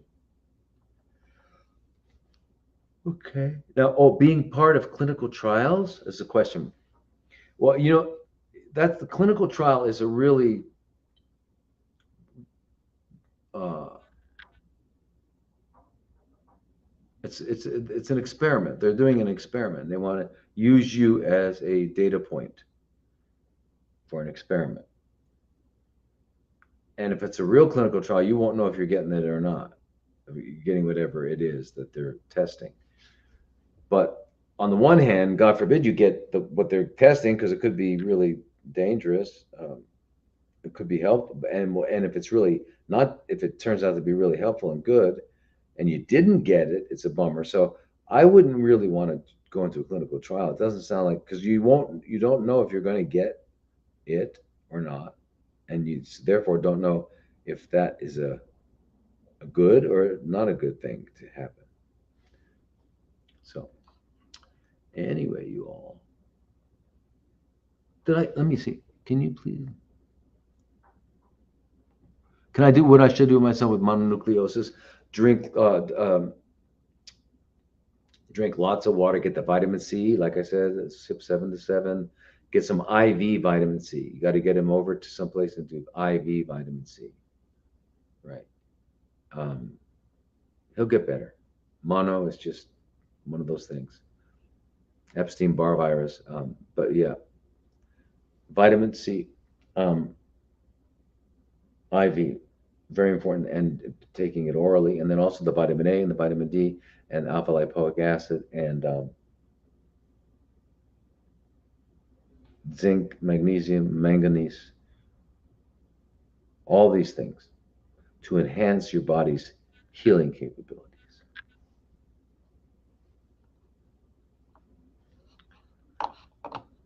Let me see. Oh, are you finished answering my finished? Well, what was your Sharon? What was your question? Should you do it or not, or what else can you do? What else can you do since you've decided to get it? Is that the question? What else can you do to make sure that? Yeah, I mean, Pectazole, load up on the vitamin C and all that. Get lots of the rest. Go to bed early and all that stuff. Keep moving around, keeping your blood circulating. The other thing is you can um, now you said 2 weeks.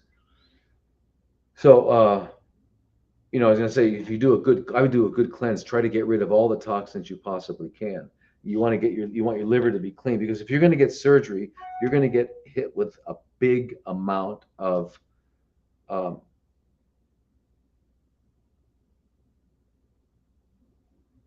drugs and anesthesia, and that's going to really put a burden on your liver. So it'd be really good if you could do and that's what you could do. If you're not too thin, I mean, I'm assuming you're not, do just fresh green juices, right? Celery, cucumber, spinach, kale, lemon, and apple. Simple, simple. Make it delicious. There he goes again. What am I doing again? Anyway, I don't know what I'm doing to bother people, but sorry.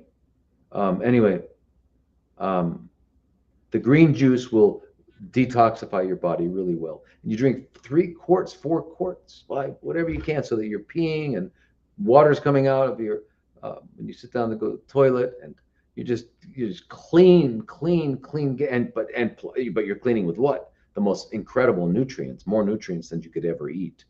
That's why we call it a juice feast, not a juice fast. Okay, so that's what you're going to do. Yeah, and do the other things. Yeah, and you're going to be good. You're going to be good. You're going to be good. Cryoablation is good. And somebody just sent me a message and asked, what about a rectal tumor on garlic? Absolutely. So you take the garlic, so whether it was cervical or rectal, take it, and the garlic press just to activate it, right? You just got to squash it really hard, and you put that right up against the tumor. Just let it sit on there. It's going to kill it. It's going to kill it. Now the problem with rectal is, see, cervical is easy because you can push it up and you can put the garlic in there. You can squash it really well. Put the garlic in there and then put a tampon in and hold it right against it, and then you're on hitting the spot. But with a rectal, it's very difficult. Otherwise, it's hard to know unless it's right there. Um, but anyway, yeah, get it in there. And what you might want to do is make like a fresh garlic extract juice of it, or try to find Allison. Uh, I used to order it from China way back in the early 2000s. I would get Allison extract. We could give it IV. We used to use it IV for sepsis instead of antibiotics.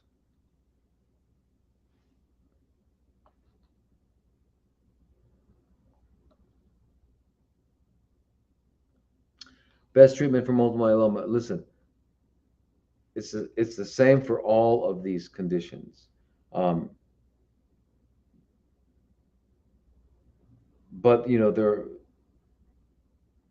I mean, multiple myeloma is really it's part of when we say blood cancers, I hate the word, blood chronically fermenting conditions like leukemias and things like that, they're really bone marrow because that's where it all starts, right? And so with the multiple myeloma, the difference between multiple myeloma and, for example, of ALL or AML is just the type of blood cell that originates in the bone marrow that's having a problem, right? And that's all it really is. Again, but so we have to do the same thing. Vitamin C is the magic for that multiple myeloma, magic for leukemias, magic. There's studies, good scientific peer-reviewed journal studies about that. Yeah, so you got to get lots of that.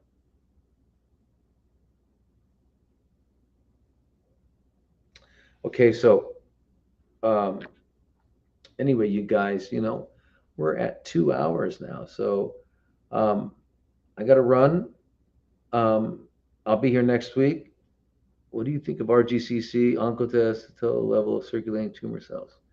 I think it's a waste of money. And we talked a little bit about that, Karen, so maybe you missed that part. But we don't need to know what's going on with these circulating tumor cells because 99% chance they are irrelevant because they can't metastasize. So even if I checked out their genetics, what would it help me? Because if they can't make it. But however, keep in mind also that chronically fermenting cells did not originate because of usually there are, and someone asked that question earlier. Yes, there are genetic causes. There are things, familial polyposis, and there are genetic conditions that result in it, but they're very, very few.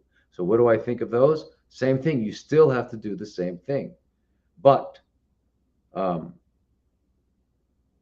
95% are not due to that. They're due to the fact that mitochondria were knocked out.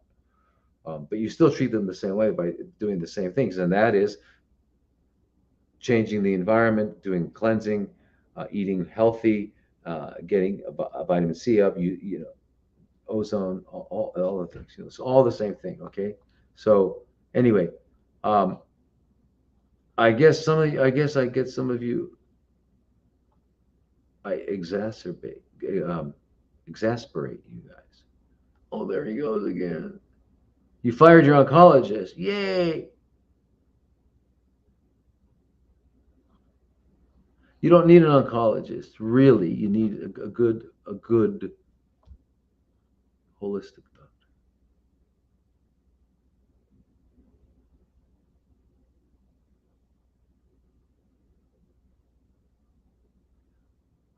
No problem, Judy. That's no, no problem. Thank you very much. Thank you. All right, you guys. So, sawadee kap, namaste, and aloha. Have a fantastic week. Okay, and I'll see you guys next week.